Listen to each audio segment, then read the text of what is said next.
आप सभी को नमस्कार बंधुओं, कैसे हैं। आशा करता हूं ठीक होंगे। आप सभी यहां देख रहे होंगे कि हम लोग एक न्यू सीरीज स्टार्ट करने वाली हैं जिसका नाम है दर्शन सीरीज।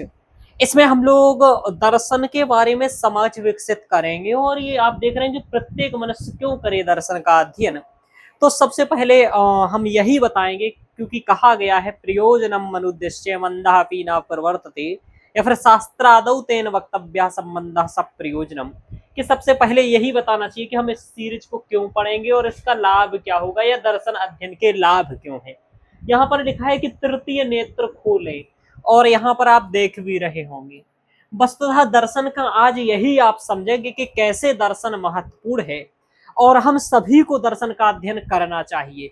कैसे यह आपकी समझ को विकसित करेगा और क्या करेगा, आपको मैं विविध तरीकों से, विविध एग्जाम्पल से, विविध डेटा और फैक्ट के माध्यम से ये बताने का प्रयास करूंगा कि कैसे हर क्षेत्र में दर्शन का उपयोग है, दर्शन का महत्व है, दर्शन का लाभ है। आपने परंपरागत तरीके से दर्शन को समझा होगा, पढ़ा होगा, चीजों को समझा होगा, लेकिन आपने आधुनिक चीजों से लिंक करते हुए दर्शन को नहीं ही समझा होगा, या समझा होगा तो इस तरीके से बहुत ही अच्छी बात है। मैं भी यही चाहता हूं कि आप इसी तरीके से अध्ययन करें। लेकिन हम लोग क्यों दर्शन का अध्ययन करेंगे, आज इसके बारे में आप देख रहे होंगे। यहाँ मैंने कुछ कुछ बातें लिखी थी कि दर्शन का अध्ययन क्यों करें, लाभ क्या है इसका। तो ये सबसे पहले हम लाभ की बात करेंगे। दर्शन क्या है इसकी अगली सीरीज में करेंगे। छोटे छोटे लेक्चर होंगे जिससे आराम से आप लेटे लेटे भी देख लें और आपकी दार्शनिक समझ बेहतर हो सके। आपको आगे डिसाइड भी यही करेगा आज का लेक्चर कि आपको आगे ये सीरीज सुननी है या नहीं सुननी है। लेकिन यह लेक्चर आपको जरूर सुनना चाहिए, जिससे कि आपको मालूम चल जाएगा कि आगे आपको सुनना है अथवा नहीं सुनना है।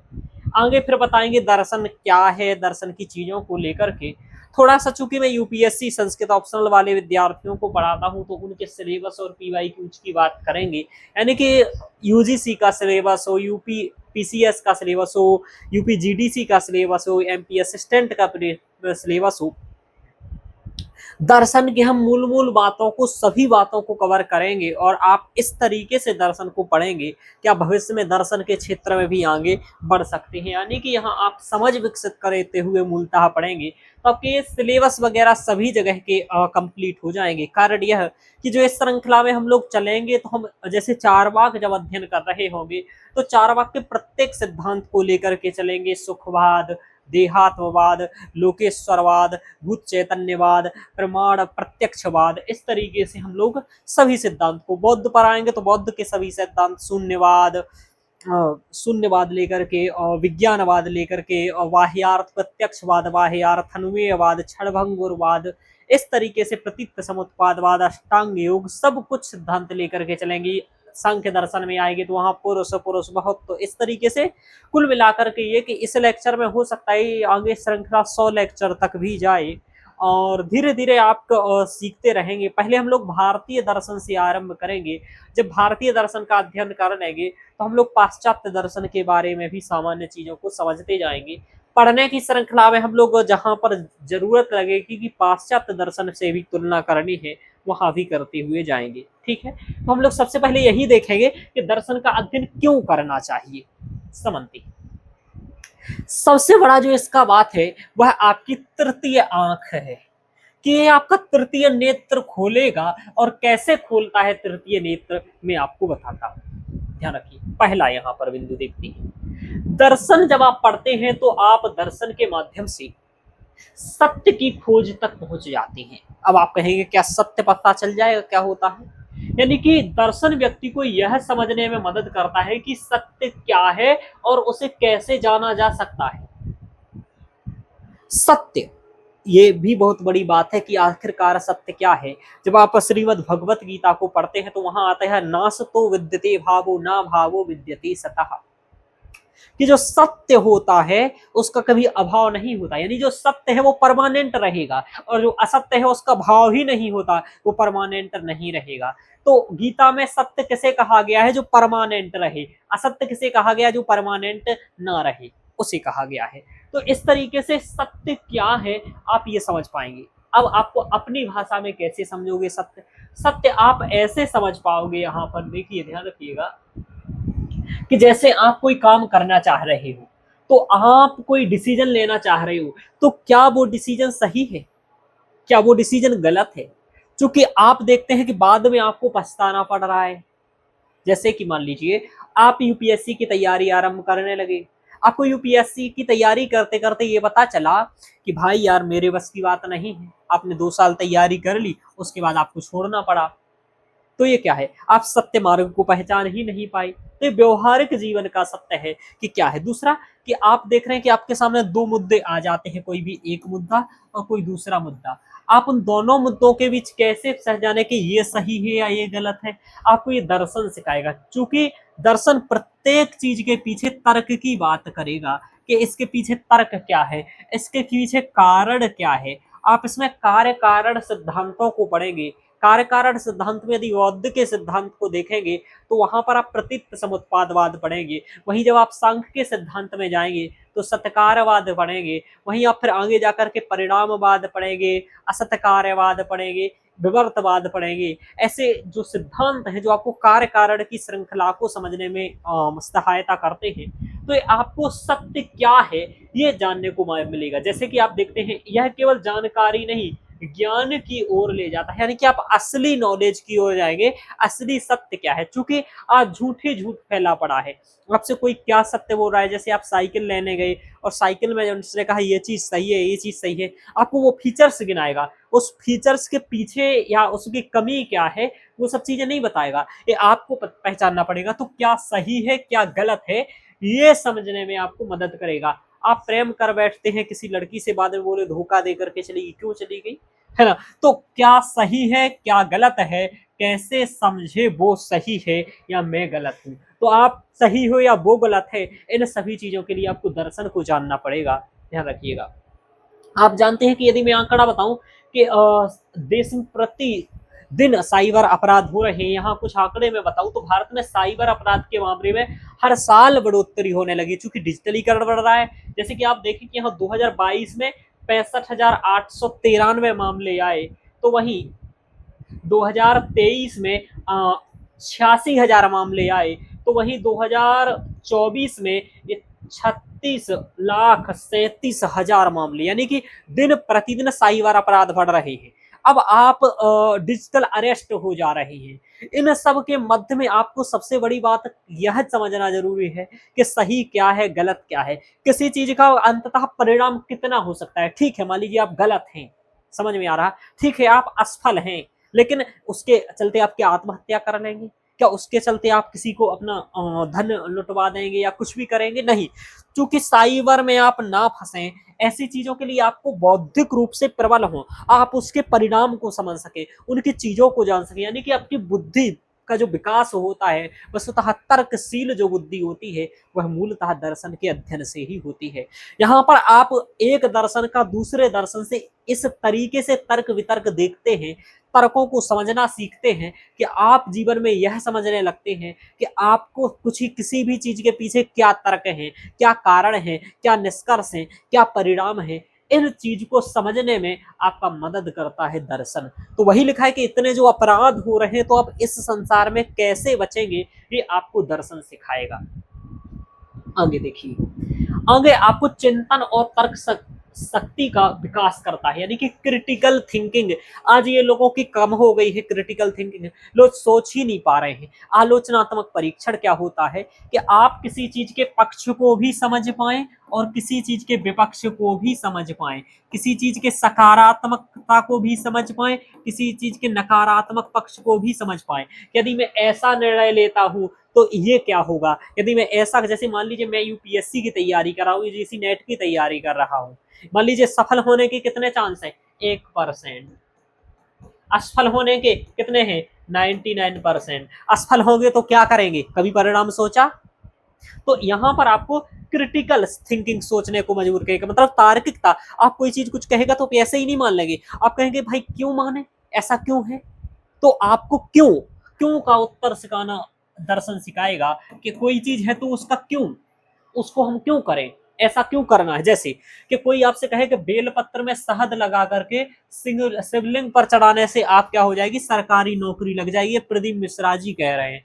अब आप इसके पीछे लॉजिक लगाएंगे कि भाई ऐसा क्या सच में होता है। अब आप क्या करेंगे कि आप 100 विद्यार्थियों को पेपर देने भेजेंगे और देखेंगे क्या हो रहा है जिन्होंने बिल्कुल नहीं पढ़ा, यानी कि 10 ऐसे विद्यार्थी खोज लीजिए जिन्होंने कभी नहीं पढ़ा। चूंकि ये कहते हैं कि कभी नहीं पढ़ा और बिलपत्री चढ़ाओगे तो आप एग्जाम पास कर जाओगे, तो आप ऐसे 10 विद्यार्थी जिन्होंने बिल्कुल भी नहीं पढ़ा है या कभी पढ़ा है उनको आप भिजाइए और देखिए, तो आप प्रमाण तर्क देखिए कितने उन 10 में से सफल हो रहे हैं, आपको मालूम चलेगा। तो जो काम किया क्या वो उसका रिसर्च है, क्या उस पर स्टडी है, क्या तर्क है, उनको मानोगे। जैसे आप देख रहे हैं कि तंत्र वादा करके आदमी लूट लेता है। अभी मैं पिछले जब आज से 3 साल पहले की बात है, जब मैं यूपीएससी के ग्रुप में जुड़ा था, तो एक कोई साइबर क्राइम करने वाला ही इस तरीके से मुंडी वगैरह रखा था और यूपीएससी वाले बच्चों को फंसाना चाह रहा था। बच्चे डर भी रहे थे क्योंकि वो कुछ ऐसा कर रहा था कि लोगों की आसपास की गतिविधियां मालूम चल रही थी। जब वो मेरे पास आया, उसने मेरे पास मंत्र भेजा, चीजें भेजी, तो मैं समझ गया ये मंत्र ही गलत है, ये व्याकरण ही इस मंत्र की गलत है, तो मैं समझ गया। आदि आदि कुल मिलाकर के ऐसे अंधविश्वासों में नहीं फंसेंगे। और दूसरी बात, ये नहीं कह रहा हूं कि आप धर्म से दूर हो जाएंगे, नहीं, आप धर्म के यथार्थ स्वरूप को समझ जाएंगे कि असलियत में धर्म क्या है, धर्म क्या होता है, उसको आप समझ जाएंगे। धारणात धर्म होता है, धृति क्षमा दमा स्तेयम शौचम निग्रह, यह धर्म होता है। समझ में आ रहा क्या धर्म है? चोदना लक्षणो अर्थो धर्म है, यागादिरेव धर्म है ना। क्या धर्म है उसके यथार्थ सत्य को समझेंगे आप। पाखंडवाद में, कर्मकांडवाद में नहीं फंसेंगे, आप सत्य और शाश्वतवाद में, नित्यवाद में जानेंगे और चीजों को समझेंगे। यानी कि इससे व्यक्ति अंधविश्वासों से मुक्त होकर के युक्तिपूर्ण जीवन जीता है, तर्कपूर्ण बात करता है, तर्क को समझता है, न्याय को समझता है। इन सभी चीजों को आप धीरे धीरे समझने लगते हैं। आगे चलते हैं। अब देखेंगे सबसे बड़ी बात, आज आके आप समझ में समय में देख रहे हैं कि यदि मैं आपको बताऊं तो भ्रष्टाचार सूचकांक 2024 का है और इसमें 180 देशों में भारत का 96वां नंबर है। आपको शायद ये समझ में आ जाए तो ऐसा कि पहला नंबर वाला सबसे अच्छा होता है, दूसरे नंबर वाला दूसरे नंबर पर तीसरे, इस तरीके से भारत का 96वां नंबर है। यानी कि हमसे अच्छे 95 देश हैं लगभग 180 देशों में, यानी कि 180 देशों में हमसे अच्छे 95 देश हैं। इकोनॉमी के स्तर पर तो हम चौथी अर्थव्यवस्था बन चुके हैं, समझ में आ रहा। जनसंख्या के मामले में पहले नंबर पर आ चुके हैं, ठीक है, हम चौथे नंबर पर इकोनॉमी में आ चुके हैं, जनसंख्या में पहले नंबर पर आ चुके हैं, लेकिन करप्शन में 96 पर है। क्या धर्म सच में है देश में? आपको लगता है धर्म के मूल्य हैं, सत्यता, ईमानदारी है क्या? तो आपको ये देख रहे हो भ्रष्टाचार, यानी कि आप कहीं भी लूटे जाओगे, ये बात ध्यान रखिएगा। आपकी संभावनाएं, आप इंटरव्यू देने गए वहां पैसे देकर के किसी का हो गया, कई प्रकार की संभावनाएं हैं। दर्शन हमें क्या सही है और क्या गलत है इसका बोध कराता है। ये बात मैंने ऊपर भी अभी कही थी आपसे, यहाँ पर बताई थी कि सही क्या है गलत क्या है, ये दर्शन सिखाएगा। यह नैतिक जीवन कैसे हम लोगों को चलना है, आत्मसंयम कैसे करना है, करुणा कैसे रखनी है, सत्यनिष्ठा कैसे रखनी है, इस प्रकार के नैतिक मूल्यों को भी सिखाता है। आपको इसलिए नहीं कि आपको पुण्य नरक मिलेगा या आप पाप कर रहे हो इसलिए नहीं, आपको नैतिक होना चाहिए मानवता के नाते, इसलिए आप नैतिक होंगे। यानी कि जो आपकी अंतरात्मा है वह कहेगी नैतिक करने के लिए। यदि आप नास्तिक भी होंगे तब भी आप नैतिक होंगे, और यदि आप आस्तिक भी होंगे तब भी आप नैतिक होंगे। यानी दर्शन आपको ये सिखाएगा आत्मसंयम क्या है, करुणा क्या है, सत्यनिष्ठा क्या है, ये सभी चीजें सिखाता है। क्यों? क्योंकि वो समझाता है कि जीवन का पर्पस क्या है, तर्क क्या है, हमें ऐसा क्यों नहीं करना है, ऐसा क्यों करना है। आपको कार्य कारणवाद की बात समझ में आएगी। चलिए आगे चलते हैं। आप देख रहे हैं कि यदि मैं आपको बताऊं तो 1,17,000 बच्चों ने, स्टूडेंट ने आत्महत्या की है 2013 से लेकर के 2023 के मध्य। ये मेरा डाटा नहीं है, ये NCERB का डाटा है, नेशनल क्राइम रिकॉर्ड ब्यूरो का डाटा है, मेरा डाटा नहीं है। इसी ने दिया है कि प्रत्येक वर्ष लगभग 15,000 स्टूडेंट आत्महत्या कर लेते हैं।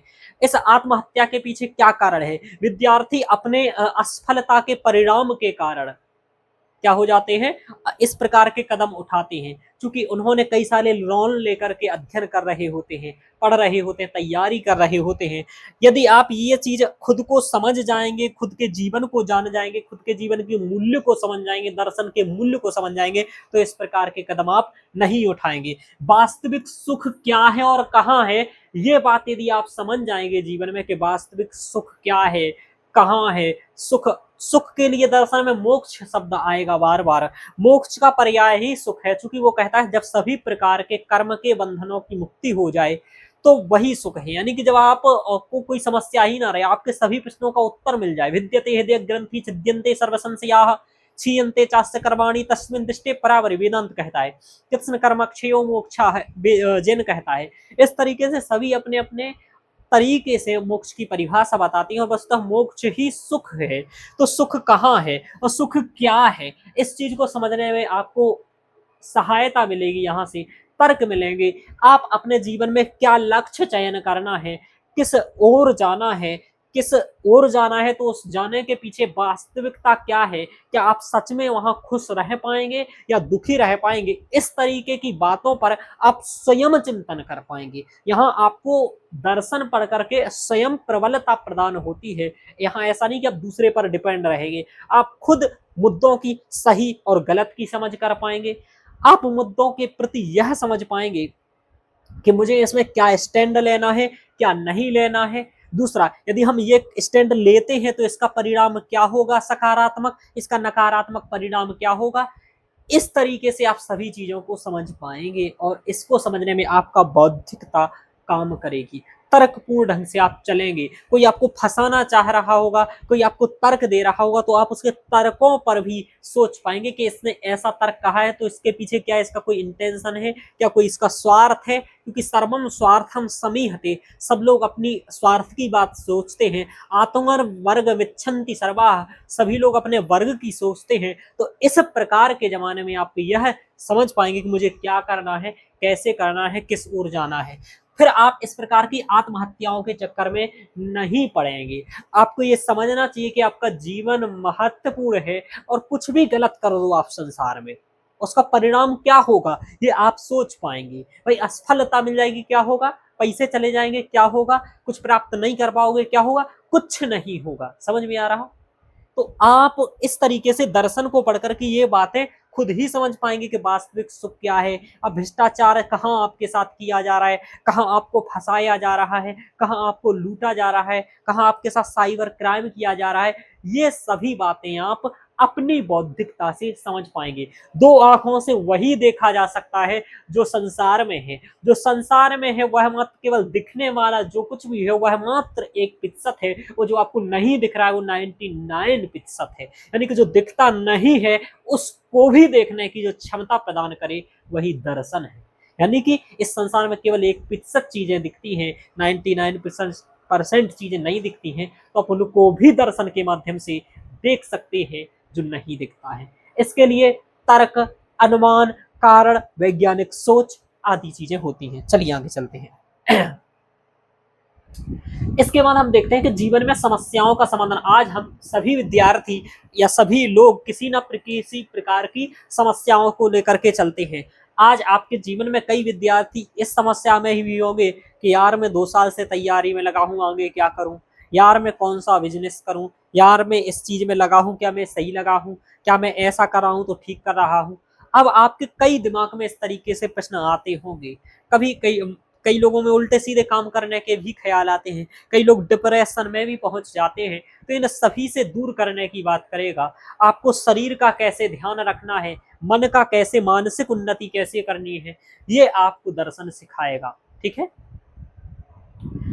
दर्शन जीवन, मृत्यु, सुख दुख, सुख, ईश्वर, कर्म, पुनर्जन्म आदि प्रश्नों के वैज्ञानिक और आध्यात्मिक उत्तर देता है। यानी आपके दिमाग में आता होगा आत्मा है या नहीं है, आत्मा है या नहीं है, ईश्वर ईश्वर है या नहीं है, आत्मा है या नहीं है, स्वर्ग क्या है, नरक क्या है। इस तरीके से कई प्रश्न होते होंगे। क्या सच में ईश्वर है जो लोग इतने लगे हुए हैं, इतना परेशान है।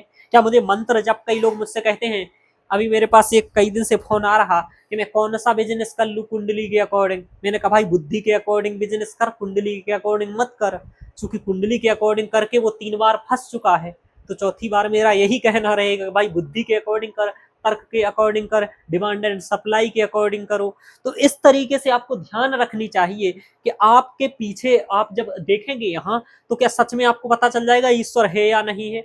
देखिए, ईश्वर ये तो पता नहीं चलेगा ईश्वर है या नहीं है, लेकिन ये जरूर पता चल जाएगा कि ईश्वर को लेकर के आज तक किसने कितना चिंतन किया है, किसने कितना रिसर्च किया है, और ईश्वर को जो कहते हैं उनके कैसे तर्क होते हैं, और जो कहते हैं नहीं है उनके क्या तर्क होते हैं। इन दोनों के तर्कों को आप समझ जाएंगे, और जो ईश्वर के आधार पर आपको कुतर्क दे करके तर्क समझाना चाहता है उसमें आप नहीं फंसेंगे। यानी ईश्वर के पर क्या रिसर्च हुआ है, क्या रिसर्च होने वाला है, इन सभी चीजों को आप समझ जाएंगे। यानी कि वास्तविकता क्या है, विकास किसी चीज का डेवलपमेंट कहां तक पहुंचा है, वहां तक आप पहुंच जाएंगे। मैं नहीं कह रहा हूं आप ये समझ जाएंगे ईश्वर क्या है या नहीं है, क्योंकि ईश्वर है अथवा नहीं है यह अभी तक किसी को भी पता नहीं है, लेकिन उस पर सभी की स्टडीज है, तर्क है। वो तर्क क्या है, वो स्टडीज क्या है, वो आपको मालूम यहाँ पर चल जाएंगी। आत्मा क्या है, आत्मा के स्वरूप को कैसे दर्शन में, कैसे उपनिषद में, कैसे वेद में, कैसे वेदांग में, कैसे आधुनिक विज्ञान में बताया जा रहा है, यह बात आप यहाँ पर समझ जाएंगे। तो ये सभी चीजें आपको मिलेंगी कि ये जो सूक्ष्म शरीर क्या होता है, ये स्थूल शरीर क्या होता है, इन बातों को आप समझ जाएंगे। क्या सच में नरक है, क्या सच में कड़ाई जल रही है, इधर आप गलत कर रहे हो, या आपको मतलब स्वर्ग और नरक के कारण स्वर्ग के लिए आपको अच्छे काम करना है, ऐसा है, या फिर अच्छे काम इसलिए आपको करना है क्योंकि आपको मानव होने के नाते यह धर्म है कि आपको अच्छे काम करें। तो आप इस तर्क को समझेंगे, और ये स्वर्ग नरक का कंसेप्ट क्यों अपनाया गया होगा, इन तथ्यों को समझेंगे, पुनर्जन्म क्यों, इन सभी चीजों को आप समझ पाएंगे। इससे आपका क्या होगा, जब आप इतना चीजें देख पाएंगे, तो चूंकि आज आपकी जो मानसिक असंतुलन बिगड़ रहा है, आप दबाव में आ रहे हैं, आप डिप्रेशन में जा रहे हैं, आप इन डिप्रेशन में नहीं जाएंगे। आप डिप्रेशन के पीछे के कारण को समझ पाएंगे कि हमें ऐसा क्यों हो रहा है, आप उस चीज को छोड़ पाएंगे। आपको कोई बड़ी चीज छोड़ते समय नहीं लगेगा। जैसे मैं आपको बताऊं, जब मैं एक समय था कि मैं वो यज्ञ इत्यादि पंडित कर्म करता था, लेकिन फिर मैंने उसको छोड़ दिया, त्याग दिया, क्योंकि मुझे वहां पर लगा कि नहीं यार, मेरे लायक ये चीज नहीं है, दूसरी ये चीज में सत्यता मुझे प्रतीत नहीं हो रही है। तो मैंने ये सब काम बंद करके, मैंने बहुत बड़ा डिसीजन था ये मेरे लिए, क्योंकि मेरी आजीविका पूर्णतः छिन्न वाली थी, पर मैंने छोड़ा क्योंकि मेरे तर्क यही कह रहे थे, मेरा मन यही कह रहा था। फिर उसके बाद मैंने यूपीएससी आदि का अध्ययन किया। तो आप चीजों को समझ पाएंगे, यानी कि आप अपने जीवन के निर्णय लेकर के उनके पीछे के तर्कों को समझ पाएंगे। और ये जब आप करने लगे, जैसे मान लीजिए यूपीएससी नहीं होगा तो क्या होगा, तो ये परिणाम आप समझ पाएंगे, उस स्थिति से निपट पाएंगे।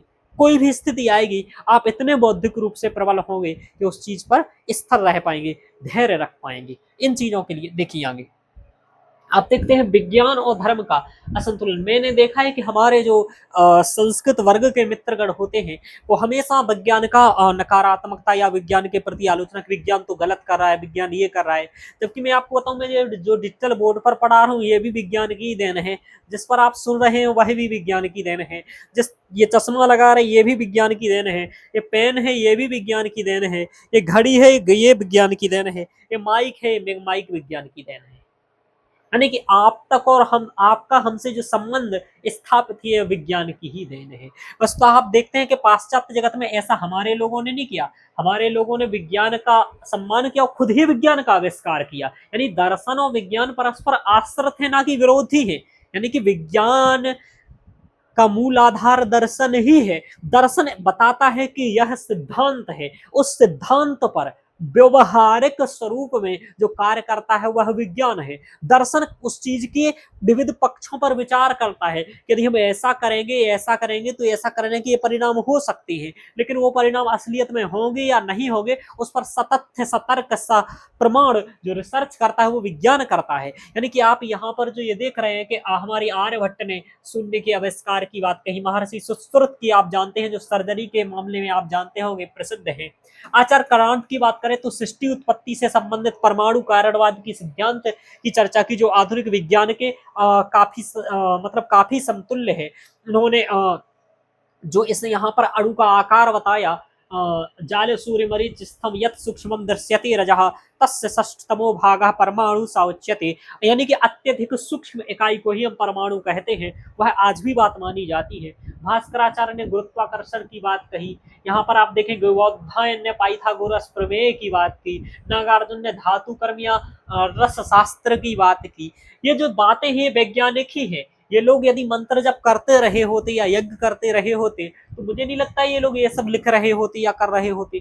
तो आपको यहाँ पर वस्तुतः दर्शन की वस्तुनिष्ठता और धर्म की आस्था दोनों के बीच संतुलन स्थापित करना सिखाएगा कि वस्तुतः धर्म भी बनाया गया है या लोग धर्म को स्वीकार कर रहे हैं तो उसके पीछे तर्क क्या है, क्यों कर रहे हैं, इन लोगों को भक्ति मार्ग क्यों अपनाया गया है, ज्ञान भक्ति कर्म ये तीन मार्ग की आवश्यकता क्यों है, क्योंकि हमारे यहाँ तीन टाइप के लोग हैं। समझ में आ रहा? अभी तो मैं इसको बात को बता नहीं हूँ, तीन टाइप के लोग हैं, इसलिए तीन टाइप की बातें हैं। जो एकदम उच्च आप जानते हैं जो हाई स्किल्ड हैं, जो हाई स्किल्ड हैं या हाई अच्छी बौद्धिकता वाले हैं, उनके लिए ज्ञान मार्ग की चर्चा है। जैसे आप देखते हैं शंकराचार्य, स्वामी विवेकानंद, जो सामान्य बुद्धि वाले लोग हैं, यानी कि सेमी स्किल्ड लोग हैं, यानी कि सामान्य बौद्धिक क्षमता वाले हैं, उनके लिए कर्म मार्ग की बात है। सुभाष चंद्र बोस, चंद्रशेखर आदि कर्म मार्ग वाले व्यक्ति हैं।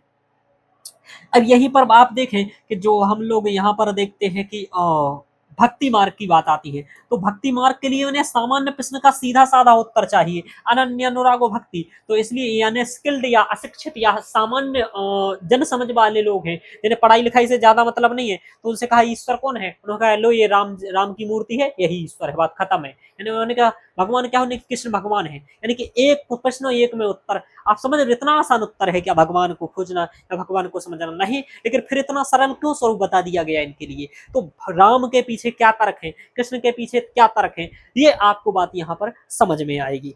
अब देखिए, तो यानी कि मतलब आप क्या समझ रहे हो, यानी कि प्रत्येक आप यहाँ पर मैंने ये विद्वानों का बताया कि किसने क्या आविष्कार किया है। इन आविष्कारों के पीछे भी यदि आप देखेंगे तो दर्शन ही है। पहले इन्होंने अपने बौद्धिकता में, जब आप बौद्ध के सिद्धांतों की बात करेंगे तो वहां पर जब आप विज्ञान की बात करेंगे, चित्तमालय विज्ञानम मनोयंत्र मंत्रमात्मकम गहनाति विषयानेन विज्ञानम ही तत्मुच्यते। ये जब बात करेंगे तो आपको समझ में आएगा कि जो व्यक्ति ये बनाता है, इस बनाने से पहले इसको अपने कंसेप्ट दिमाग में लाता है। यानी कि पहले चीज अंदर है या बाहर है, अंदर सत्य है या बाहर सत्य है। तो यहाँ पर बात आती है, ये है बाह्यार्थ, वस्तुतः बाह्यार्थ अनुमेयवाद की ये लोग बात करते हैं। तो वहीं पर आपको बातें समझ में आएंगी काफी चीजें। तो अब देख रहे हैं जो ये आविष्कार किए हैं, इन्होंने अपना दिमाग चलाया है, एक खुद तृतीय नेत्र ओपन किया है, तब ये लोग ये सभी चीजों का क्या कर पाए। देखो सब टकला हो गए हैं, आप देखो कि किसी के इधर बार झड़ गए हैं, किसी के इधर बार चले गए हैं, किसी के इधर बार, यानी कि देखो ये टकले, अधिकतर लोग टकले हो गए हैं, जो नहीं हुए हैं वो टोपी वगैरह लगा लिए हैं, है ना। तो चूंकि इसमें दिमाग लगाना पड़ता है, देखो देख रहे हो सबका। चलिए, इन लोगों ने नई फोटो लगा दी, अंततः इनके भी टकले हो गए होंगे, मेरे भी हो जाएंगे लगता है। चलिए आगे देखते हैं। तो आप विज्ञान क्या सिखाता है आपको? विज्ञान आपको ये सिखाता है कि भाई धर्म का भी यदि कोई धर्म चल रहा है तो धर्म के पीछे भी क्या तर्क है, और आपके विज्ञान के पीछे भी क्या तर्क है। धर्म कितना, किस लिमिट तक आपको मानना चाहिए और विज्ञान किस लिमिट तक मानना चाहिए। आप 100% तरीके से ना विज्ञान का विरोध कर सकते ना धर्म का, क्योंकि धर्म के पीछे आपको समझना पड़ेंगे कि कारण क्या है, विज्ञान के पीछे कारण क्या है, इन सभी चीजों को समझना होगा। दर्शन विज्ञान की वस्तुनिष्ठता और धर्म की आस्था के बीच संतुलन करना सिखाता है। आप किसी पर एकदम हावी नहीं हो जाएंगे। उन्होंने कहा भाई उन्होंने कहा किसी ने मान लीजिए कोई मूर्ति तोड़ दी, समझ में आ रहा, अब आप टूट पड़े, उसने आपने उसकी आत्महत्या कर दी, ये नहीं सिखाता, ये सहिष्णुता सिखाता है। ठीक है, उसकी सोच थी, उसने कर दिया ऐसा, तो मूर्ति ही तो तोड़ा, समझ पा रहे हो। तो यहाँ पर आपको इतना बौद्धिक रूप से प्रबल कर देगा कि आप सामान्य मुद्दों के प्रति परेशान नहीं होंगे। दर्शन यह समग्र दृष्टिकोण देता है, यानी कि हॉलिस्टिक विजन देता है आपके लिए कि आपको क्या करना है क्या नहीं करना है, ये बातें आपको समझ में आती है। तो विज्ञान और धर्म और विज्ञान या दर्शन अलग अलग नहीं है। दूसरी आगे देखिए, यहाँ आपको सामाजिक और मान्य मानवीय दृष्टिकोण की बात करता है, यानी कि आप सामाजिक रूप से सोच पाते हैं कि मुझे लव मैरिज ठीक है या अरेंज मैरिज ठीक है। यदि लव मैरिज के पीछे कारण क्या है, तर्क क्या है, अरेंज मैरिज के पीछे कारण क्या है, तर्क क्या है, स्टडीज क्या है। ऐसे नहीं बोले लव मैरिज खराब है ना, लिविंग रिलेशन खराब है, समलैंगिकता खराब है। समलैंगिकता के पीछे तर्क क्या है, आपको ये बात समझनी पड़ेगी। समलैंगिकता के पीछे स्टडीज क्या है, ये समझनी पड़ेंगी बातें। समझ पा रहे हो? तो आधी आधी बात, यानी कि सामाजिक और मानवीय दृष्टिकोण आता है, यानी दर्शन आपको मानवता सिखाता है कि हमें किसी पशु की हत्या क्यों नहीं करनी है। इसलिए नहीं करनी है कि वो एक धर्म विशेष से संबंधित है, कि गाय की तो रक्षा करेंगे लेकिन बैल को कटवा देंगे। समझ में आ रहा? ये वाली बात नहीं है कि यहाँ एक पशु की रक्षा करेंगे और दूसरे पशु को निपटा देंगे। समझ में आ रहा? यहाँ आपको मानवता, समानता की बात सिखाता है, यहाँ सह अस्तित्व की बात सिखाता है कि भाई मैं ये अकेला नहीं। उन्होंने कहा, कुछ लोग कहते हैं कि इसका पूर्णतः साफ कर देना है, विपक्ष को पूर्णतः साफ कर देना है। आपको ये चार नास्तिक और आस्तिक दर्शन पढ़ के समझ में आएगा कि यदि आस्तिक दर्शन इतने आगे बढ़ पाए तो उसमें भी एक मूल कारण नास्तिक दर्शन है। यदि नास्तिक दर्शन प्रश्न नहीं उठाते कभी, तो आस्तिक दर्शन उस ऐसे ऐसे प्रश्न नास्तिकों ने उठाए कि उन उत्तरों पर कभी भी आस्तिक दर्शन विचार भी ना करता। यानी कि यदि प्रश्न नहीं उठाता नास्तिक, तो आस्तिक विचार भी नहीं करता। यदि आस्तिकों ने उस पर विचार किया है दर्शनों ने, तो उसमें मूल ये है कि प्रश्न नास्तिकों ने दिया है। तो नास्तिकों का वही महत्व है जो संसद में विपक्ष का महत्व है। विपक्ष देख रेख करता है, उसके जो गलत तर्कों की समीक्षा करता है, सिद्धांतों की पुनः समीक्षा करता है, यानी कि रिसर्च करता है। सर्च और रिसर्च, समझ में आ रहा? रिसर्च करवाने में मूल जो कार्य है वो नास्तिक दर्शनों का ही है। चलिए, आप ये सीखेंगे कि भाई चाहे आप पगड़ी वाले हो, चाहे तिलकधारी हो, चाहे टोपी वाले हो, चाहे कैसे भी हो, आपको कैसे आप सबका एक जो धर्म है वो मूल धर्म है मानवता। सब में एक ही तत्व है, एकम सद्विप्र बहुधा वदन्ति। इस चीज को आप समझ जाएंगे जो आपके ऋग्वेद में कहा गया है कि इनके अंदर भी एक ही तत्व है, इनके अंदर भी एक ही तत्व है, इनके अंदर भी एक ही तत्व है, इनके अंदर भी एक ही तत्व, यानी कि सबके अंदर एक ही तत्व है ना। तो आप जब ये बात समझ लेते कि हम सब के अंदर एक ही तत्व है, तो फिर आप ये मेरा और वो तेरा नहीं करते हैं। यानी कि अयम निजः परा वेत्ति गणना लघु चेतसाम उदार चरिता नाम तू वसुधैव कुटुंबकम, कि ये मेरा है, ये तेरा है, ऐसा करने वाले लघु चेतसान छोटी बुद्धि वाले होते हैं। जो कहते हैं कि ये मेरा है वो तेरा है, ऐसा कहने वाले कौन होते हैं? छोटी बुद्धि वाले। जो उदार चरित्र वाले होते हैं और समझदार होते हैं वो सो वसुधैव कुटुंबकम होते हैं। मैंने देखा है कि हम लोग हमेशा आलोचना करते रहते हैं कि मतलब अपने देश का ही सब कुछ होना चाहिए। दूसरे देश का भी व्यक्ति यदि कोई अच्छा कर रहा है तो हमें सत्य का समर्थन करना है। हमें ऐसा नहीं कि स्वार्थ का समर्थन करना है, भाई सत्य का समर्थन करना है, स्वार्थ का समर्थन नहीं। क्योंकि दर्शन आपको सत्य सिखाएगा, मानवता सिखाएगा, समानता सिखाएगा। आप कहेंगे फिर तो हम क्या राष्ट्रवादी ना बने? राष्ट्रवादी होना और सत्य की आलोचना करना या सत्य का समर्थन करना बहुत अंतर है। राष्ट्रवाद का मतलब है जो आप कार्य कर रहे हो अपने राष्ट्र के लिए, उस कार्य को अच्छे से करो, वही राष्ट्रवाद है। जैसे मेरा धर्म है कि नैतिकता पूर्वक, ईमानदारी पूर्वक अध्ययन करवाऊं, और यदि मैं ये करवा रहा हूं तो यही मेरा राष्ट्रवाद है और यही मेरी राष्ट्रभक्ति है। यदि आप किसान एक खेती कर रहा है तो उसका खेती करना ही राष्ट्र धर्म है और राष्ट्र कर्तव्य है। क्योंकि यदि वो ठीक से कृषि करेगा, हम ठीक से पढ़ाएंगे, उसी से हमारी इकोनॉमी डेवलप होगी, और जैसी इकोनॉमी डेवलप होगी और हमारी इकोनॉमी विस्तार करेगी, वैसे ही जन कल्याण सुनिश्चित हो पाएगा। आर्टिकल 38, चलिए, संसाधनों का समतामूलक बोले सेव हिंदू, हिंदू सेव, भाई आप अपने आप को सेव करिए, खुद के अंदर मानवता लाएंगे। क्यों मानवता लाना है, क्यों समानता लाना है, क्यों सह अस्तित्व लाना है, यह चीजें आपको सह अस्तित्व सिखाएंगे। यह समाज को नैतिक आधार प्रदान करता है, यानी कि नैतिकता मूल धर्म है हमारा, ये सिखाता है। यही कॉन्स्टिट्यूशन भी सिखाता है। हमको क्या करना है? न्याय की बात करता है, बंधुत्व की बात करता है, एकता की बात करता है। यही बात हमारे वेद आदि भी कहते हैं,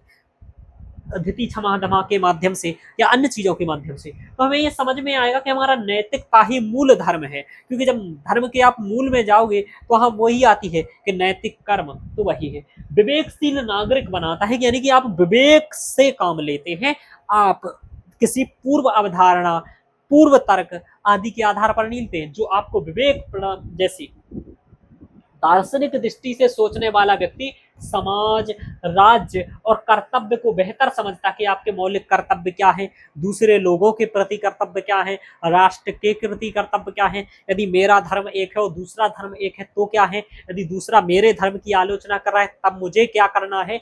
ये सभी आपको बौद्धिक रूप में सोचने को मजबूर करता है और इससे शांति, स्थिरता और समन्वयता आती है, ध्यान रखिएगा।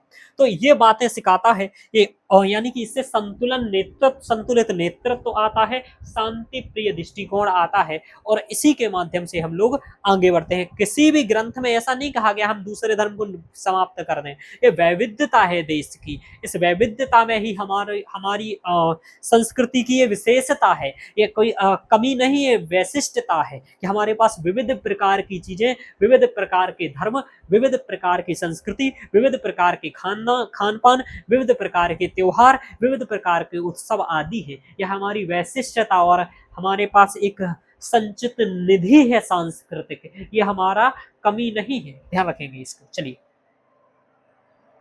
आगे देखते हैं। फिर शिक्षण और अनुसंधान में सहायक होता है, यानी कि आप पढ़ रहे हैं तो पढ़ने में भी आपको लॉजिकल होता है कि दर्शन सभी विषयों की जड़ है। शिक्षा हो, मनोविज्ञान हो, समाज शास्त्र हो, राजनीति शास्त्र हो, मैं कहता हूं कि आप ये समझ लीजिए कि दर्शन ही सभी विषयों का आरंभ और अंत है। मैंने क्या कहा, दर्शन ही सभी विषयों का आरंभ व अंत है।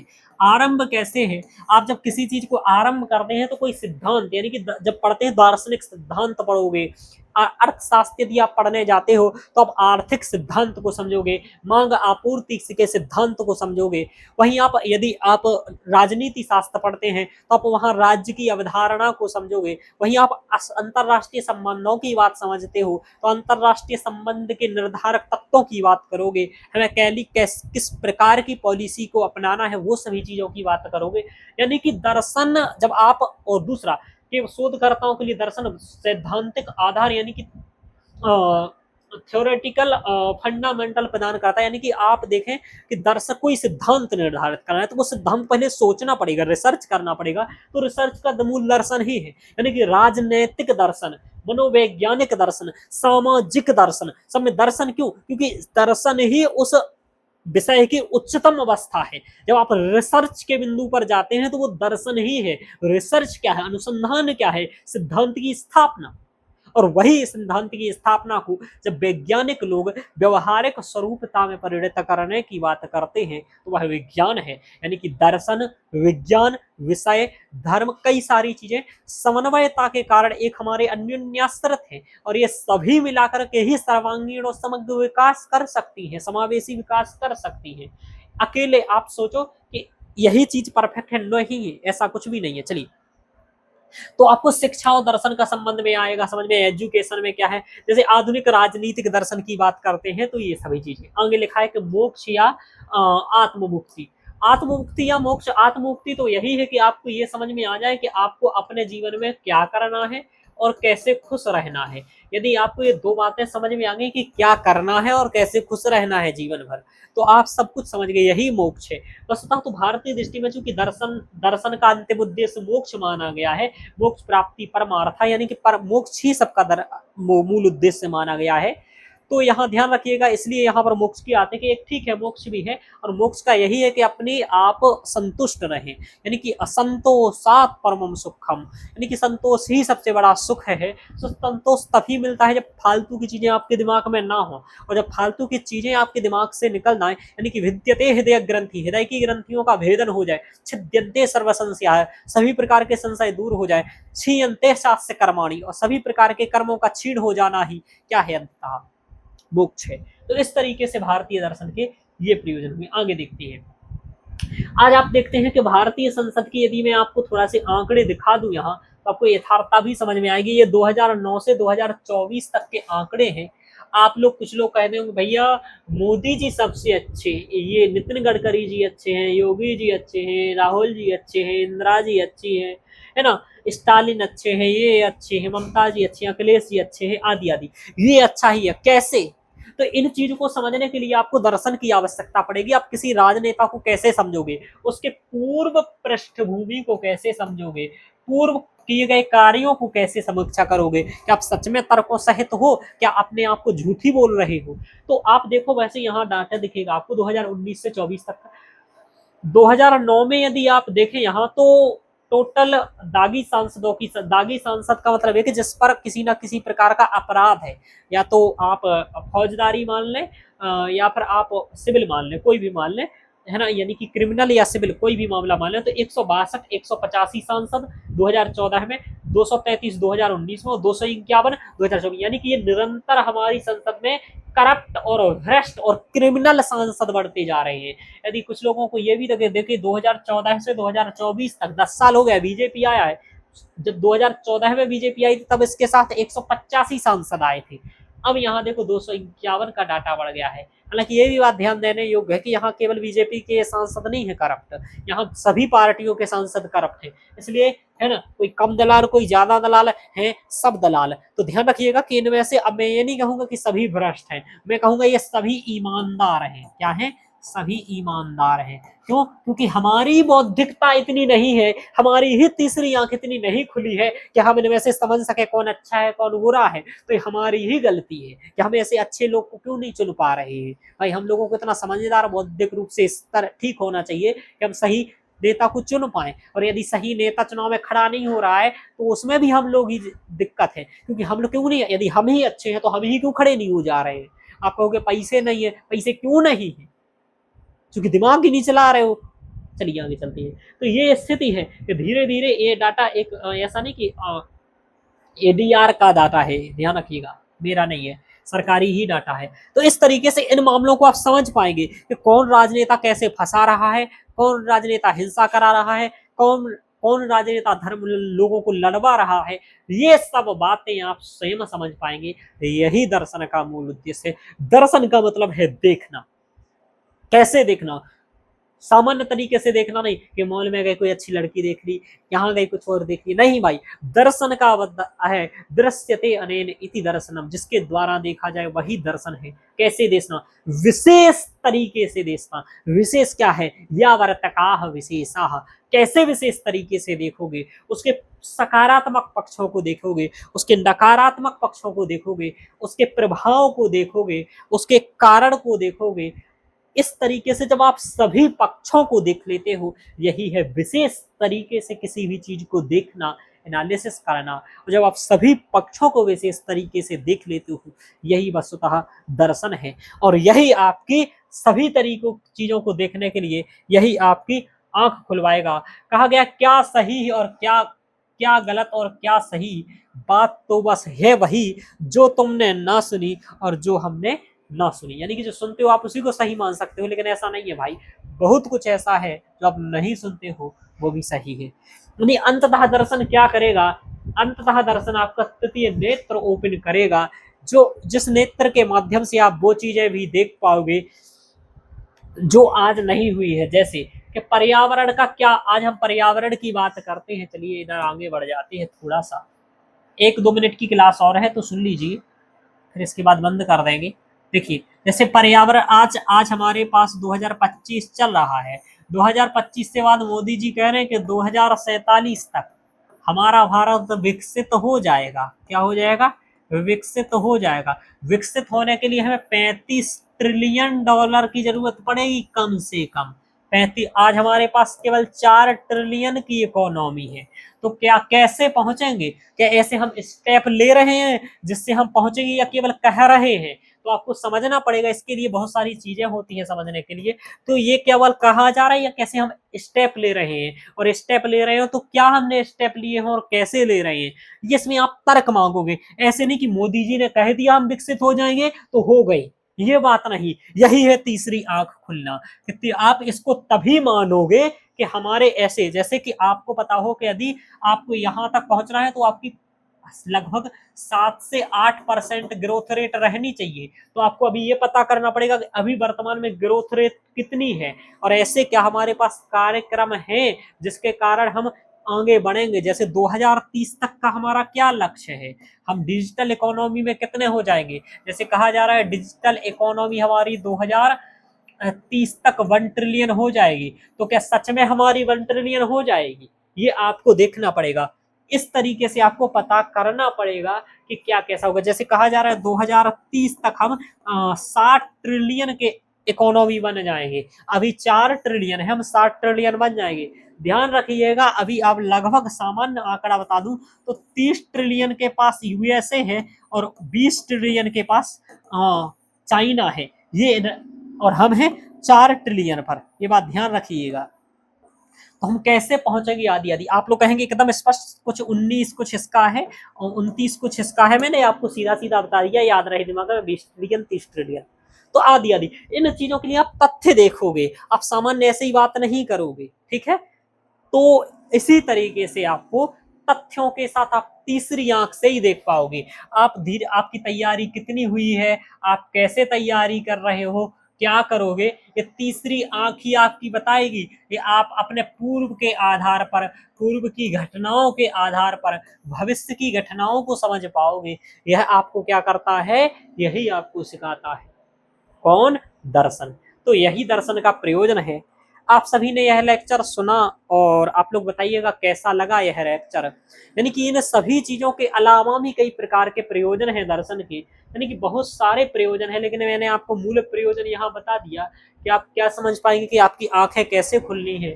और जब आंखें खुली होंगी आपकी तो आप हर चीज देख पाएंगे, ठीक है। जैसे आप खुली आंखों से जो आपके सामने होता है वो आप देख पाते हैं, तो आप बंद आंखों के बाद भी चीजें देख पाएंगे जो सामने नहीं है। तो आज की क्लास में इतना ही। कमेंट करके बताइएगा कैसा लगा लेक्चर। ओके मित्रों, धन्यवाद।